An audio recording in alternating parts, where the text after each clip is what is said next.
경찰이 6개월 동안 스토킹을 당했다며 고소장을 제출한 저속노화 전문가 41살 정의원 박사를 조만간 불러 조사할 방침입니다. 네, 안녕하세요. 법무법인심의 심규덕 변호사입니다. 아주 뜨거운 감자죠. 저속노화 정희원 교수 사생활 논란 사건에 대해서 얘기하려고 하는데요. 당연히 여기에 대한 사실관계는 이제 수사기관이나 아니면은 법정에서 밝혀지는 거기 때문에 여기에 대해서 저희가 얘기할 생각은 아니고 이 흐름의 과정에서 중요하게 이슈화가 되고 있는 법적인 쟁점들에 대해서 살펴보고 싶어서 두 분의 변호사를 모셨습니다. 안녕하세요. 법무법인 사유 송주원 변호사입니다. 오늘 초대받아서 왔는데요. 정말 재밌게 찍고 갈 수 있을 것 같습니다. 잘 부탁드립니다. 네, 안녕하세요. 법무법인 심준석 대표 변호사입니다. 심규덕 변호사님과 함께 일하고 있고요. 저도 오늘 즐겁게 얘기 나눠보도록 하겠습니다. 여기에 대해서 어떤 것들이 법적으로 문제가 될 수 있고 어떤 리스크들이 숨어 있는지에 대해서 설명하는 시간을 가져보려고 해요. 먼저 이 상황의 이슈, 그러니까 이 상황이 어떻게 벌어졌고 어떻게 흘러가고 있는지에 대해서 한번 살펴봐야 되는데요. 송 변호사님께서 흐름을 한번 설명해 주시겠어요? 처음 이 사건의 발단은 이 정의원 교수의 A씨 고소로부터 시작했습니다. 처음에 정의원 교수는 A씨가 본인을 스토킹하고 있다라고 스토킹 처벌법 위반으로 먼저 고소를 했는데요. 그 후에 이제 A씨의 주장을 들어보면 아니다, 이건 내가 스토킹이 아니고 정당한 나의 업무상 저작물에 대한 대가를 요구하고 있었는데 이것에 대해서 스토킹으로 고소를 당한 거고, 게다가 이제 정 교수가 본인에게 어떤 성적 역할까지 강요했다라고 해서 위계에 의한 강제추행까지 맞고소한 상태입니다.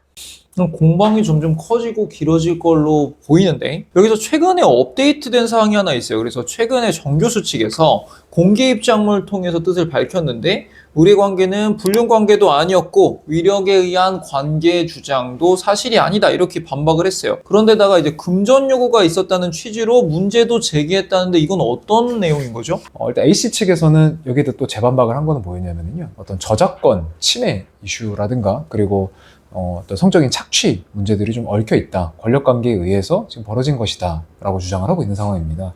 그래서 정 교수 측에서는 그런 건 아니다. 여기에 대해서는 뭐 부적절한 관계가 있었다고 뭐 보기 어렵다. 그리고 저작권을 침해한 게 아니라 어떤 정당한 대가를 받고 진행을 한 것이다. 라고 말을 하고 있습니다. 정 교수님이 워낙 잘 나가셨잖아요. 이 저속노화 열풍을 불러일으켜서. 그래서 지금 공적으로도 일을 하고 있고 사적으로도 어떤 사업적인 것들을 많이 진행을 하고 계시는데, 공적으로는 이제 서울시 건강총괄관 직과에서 지금 일하고 계셨대요. 근데 여기서도 바로 사의를 표명하셨고요. 그 외에도 뭐 CJ 햇반이라든지 저도 많이 먹는 것들, 건강한 식품들에서의 이런 콜라보가 모두 다 종료되는 모습이 보입니다. 아직 수사나 법적인 절차를 통해서 잘잘못이 하나도 밝혀진 게 없는데도 굉장히 많은 것들 그리고 큼직큼직한 것들이 일사천리로 진행이 되고 있어요. 근데 여기서 우리가 간과하지 말아야 될 게 단정을 하면 안 되겠죠. 단정을 하지 않고 항상 열린 자세로 새롭게 밝혀지는 팩트를 기초로 이제 저희가 의견을 제시를 해야 되는데요.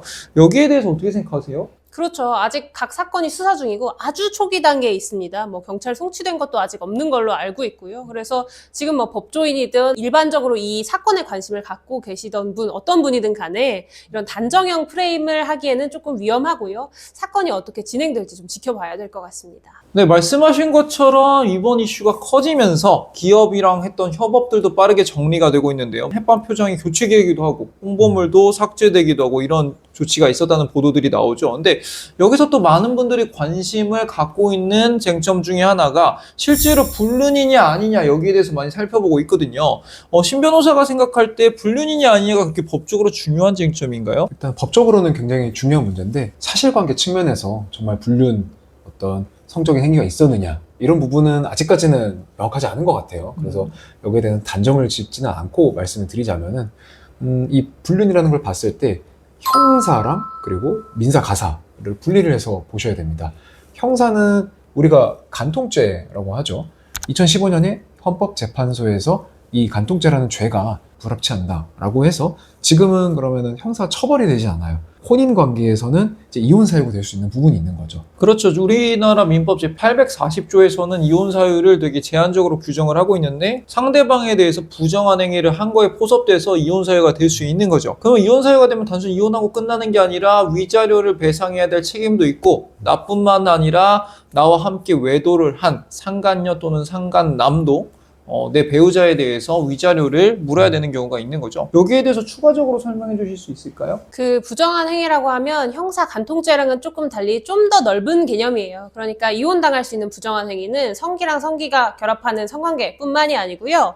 뭐 유사성행위라든지 아니면 부부가 아닌 두 사람이 해외여행을 갔다든지 아니면 전화를 너무 오래 자주 했다. 그리고 계속 뭐 영상통화를 했다. 생일에 서로 축하해줬다. 이런 것들도 부정한 행위로 봅니다. 그러니까 우리 법원은 좀 부정한 행위를 넓게 보고 있는 거죠. 지금 단계에서는 불륜이 맞다, 아니다 이렇게 쉽게 결론을 내리면 안 되잖아요. 그렇죠? 그러면 지금 단계에서 이제 특정인을 두고 맞다, 아니다 만약에 내가 뭐 제가 그랬다는 게 아니라 이 조성노아 씨는 불륜이 맞아요 이렇게 얘기를 했다 그러면 그때는 어떤 법적 리스크를 지죠? 만약에 지금 딱 영상에서 불륜 맞습니다. 나쁜 놈이에요. 라고 하면은 우리 명예훼손이라고 하죠. 이게 사실이든 사실이 아니든 명예를 훼손시킨 게 맞기 때문에 그러면은 뭐 형사적으로 문제가 될 수 있습니다. 근데 요즘에는 왜냐면 단순히 이렇게 떠벌리고 다니는 수준이 아니라 막 레카처럼 유튜브에서 이거를 막 살포하기 시작하면 간통죄가 없더라도 사실상 간통죄로 처벌받는 거랑 비슷한 상황이 된단 말이에요. 모두가 나의 외도행위를 알고 나의 이제 정상적인 사회 활동이 힘들고 그러니까 전파력이 엄청 세다고 봐서 실제로 거기서 남의 사생활을 그게 사실이든 아니든 너무 쉽게 떠벌리고 거기에서 너무 단정적으로 얘기를 하면 처벌받을 수 있더라고요. 네, 그리고 이 연인 갈등 여기에 대해서 한 말씀 해주시겠어요? 이게 단순히 연인 간 갈등으로 봐서는 안 된다는 의견도 있습니다. 최근 보도를 보면 이 A씨가 정교수 밑에서 일을 하시던 대학원생이래요. 그리고 1:1 고용 관계였고 뭐 예를 들어 SNS 관리라든지 저작물 편집이라든지 다양한 일을 하는 마치 뭐 손발이 돼서 일을 하는 그런 위력을 받을 수 있는 그 아랫사람 소위였다는 겁니다. 윗사람 아랫사람 관계에 있으면 내가 어떤 성적인 폭행을 당했거나 추행을 당했다고 하더라도 평등한 개인 대 개인 관계보다도 조금 반항을 하기 힘들잖아요. 그래서 우리 형법은 그 위력에 의한 간음, 위력에 의한 강제추행죄를 또 따로 분류를 하는데요. 일반 강제추행죄는 저희가 반항을 해야 되잖아요. 근데 이 반항이 필요 없고 위력에 의해서라고 인정이 되면 바로 처벌이 됩니다. 그러니까 위력에 의한 간음이라는 거는 위력에 의한 강제추행도 마찬가지고 우리가 생각하는 것처럼 물리력으로 이 사람을 제압하거나 협박을 하거나 아니면 상대방이 물리적으로 저항을 하거나 이게 쟁점이 아니라 누가 봐도 그냥 사회적인 지위나 이런 걸 봤을 때 저항할 수 없는 거다. 이러면 성립할 수 있는 범죄라는 거잖아요. 그렇죠. 네. 그러면 다시 이혼 쟁점으로 넘어가서 이러한 상황에서 만약에 정 교수의 배우자가 이혼을 청구한다 그러면 무조건 이혼이 되는 건가요? 무조건이라는 말은 없죠. 기본적으로 아까 말씀드린 것처럼 민법 제840조의 1호 부정한 행위 그리고 뭐 6호에서는 혼인을 계속하기 어려운 중대한 사유 같은 것들이 있어야 이혼할 수 있을 텐데요. 그런데 이 배우자의 부정행위를 이유로 하는 경우에는 제척기간으로 해서 언제까지 문제를 삼아야만 이거를 문제를 삼을 수 있는 그런 조항이 있습니다. 그래서 이 민법 제841조에 이런 것들이 나와 있는데요. 이 안 날로부터 이런 사실을 알게 된 때로부터 6개월 그리고 이런 사건이 발생한 부정한 행위가 발생할 때로부터 2년 이내에 이것을 문제 삼아서 이혼을 하고자 할 때 이혼이 가능하다라고 보셔야 될 것 같습니다. 그렇죠. 우리나라 가사법은 이혼에 대해서도 규정하고 있지만 이 가정의 안정도 꾀하고 있기 때문에 만약에 어떠한 부정행위가 발생을 했는데 그날로부터 배우자가 알고 나서 6개월 동안 별말 없었다 그러면 쉽게 말해서 이혼 청구를 안 했다 그러면 여기에 대해서 서로 용서하고 살기로 했다는 걸로 보는 거죠. 그러니까 부정행위가 있다고 해서 무조건 이혼을 나라에서 권장하는 게 아니라 그런 이유에서도 일정 기간 동안 부부 생활이 유지가 됐다 그러면 여기에 대해서는 서로 익스큐즈하고 넘어간 걸로 일단 보겠다는 거죠. 그리고 6호 중대한 사유에 대해서 한번 설명해 주시겠어요? 우리 민법은 1호에서 5호까지는 좀 특정한 이유를 들어요. 뭐 부정한 행위를 했다든지 아니면 뭐 시어머니, 장인어른 등 이제 어르신들한테 좀 심하게 부당한 행위를 했다든지 뭐 유기를 했다든지 그런 것들을 구체적으로 정하고 있습니다. 그런데 1호에서 5호에 해당 안 하는데 이혼을 바랄 수 있잖아요. 그때 보통 6호를 쓰는데요. 이게 중대한 사유, 그러니까 혼인을 지속할 수 없는 중대한 사유가 있다는 거예요. 근데 중대하다는 게 우리 민법에서 허투루 쓰는 단어는 아닙니다. 뭐 중과실도 중대한 과실이고 그래서 뭐 내가 기분이 나빴다. 남편이 뭐 나한테 좀 막말을 했다. 한두 번. 이런 것들은 좀 애매하고요. 객관적인 제3자, 그러니까 판사가 보기에도 이건 혼인을 지속하기에 어려운 중대한 사유가 있다라고 인정되는 경우여야 됩니다. 그러니까 정리해서 말하자면 우리나라 법에서 정하고 있는 이혼 사유는 특정한 단어나 개념이 아니라 법원에서, 그러니까 제3자가 보기에도 인정할 수 있는 사실관계와 이를 증명할 수 있는 증거인 거네요. 정 교수 쪽에서 여러 광고나 기업들이랑 협약이 있었을 거잖아요. 근데 어쨌든 이게 더 이상 지켜질 수 없었기 때문에 여기에 대해서 법적인 리스크는 누가 지냐, 쉽게 말하면 위약금 문제인데요. 아까 말한 유명 브랜드 포장지까지 교체했다는 보도가 나오니까 그럼 이제 많은 분들이 그러면 그 모델이 여기에 대한 손해를 다 보상해야 되는 거 아니야? 이런 질문들을 하거든요. 근데 이제 여기에 대해서 어떤 법적 관계가 정리되는지가 되게 관심이 많은데 어떻게 정리될 것 같나요? 기본적으로 이런 것들은 계약서가 어떻게 써 있느냐에 따라 다릅니다. 왜냐하면 우리가 상식적으로 생각한 것과 다르게 계약서가 쓸 수도 있는 거잖아요. 그래서 흔히들 우리가 어려운 말로 표현하면은 품위 유지라든가 그리고 또 사회적 무리 아니면은 그런 것들로 인해서 브랜드 가치가 훼손된다. 라고 하면은 계약을 위반했다라고 보는 경우들이 있어요. 그러면은 이 계약을 해지, 즉 계약을 깰 수가 있고요. 그 브랜드 측에서.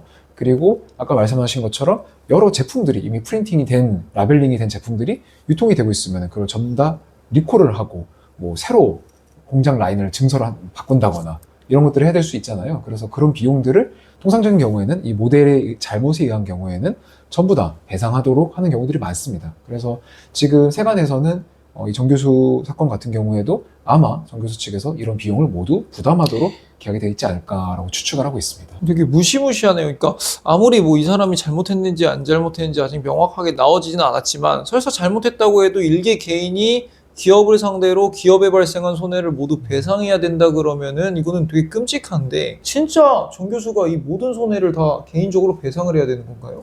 일단 일반적으로 손해를 배상하려면 이 피고, 그러니까 회사겠죠, 이 경우에서는. 우리가 손해가 얼마나 발생했다를 산정을 해야 됩니다.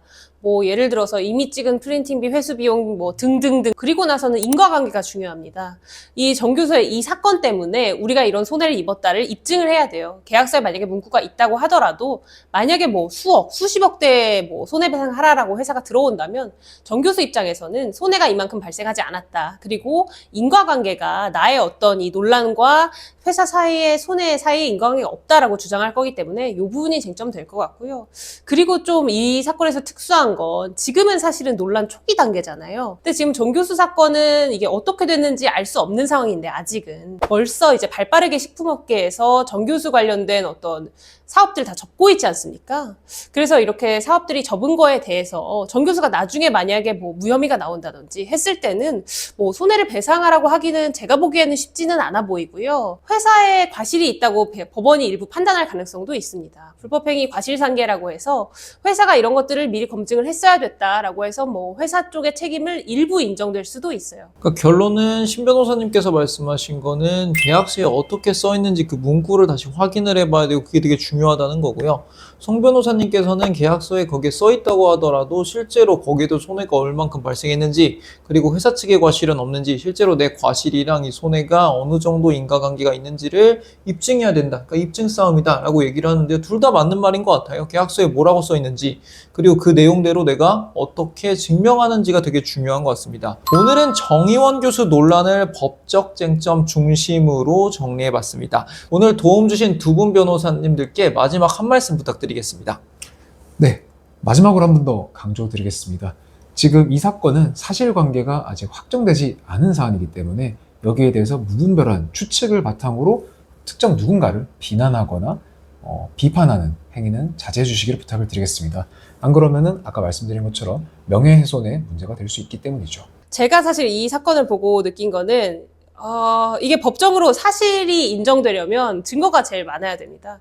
그래서 이 사적인 관계, 연애 관계, 불륜 관계라는 것들이 사실은 법정에서 드러나려면 증거가 있어야 되거든요. 그래서 변호사로서는 이거 증거 싸움이겠다, 입증 싸움이겠다라는 생각이 좀 들어요. 그래서 내가 만약에 좀 부당한 처우를 받고 있다, 혹은 내가 협박을 당하고 있다라고 하신다면요, 변호사 상담을 항상 필히 받으시고 증거를 수집하시는 습관을 갖기를 좀 빌겠습니다. 감사합니다.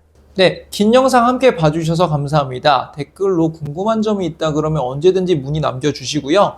이상 법무법인 심의 심규덕, 심준섭, 사유 송주원 변호사였습니다. 네, 감사합니다. 감사합니다. 감사합니다.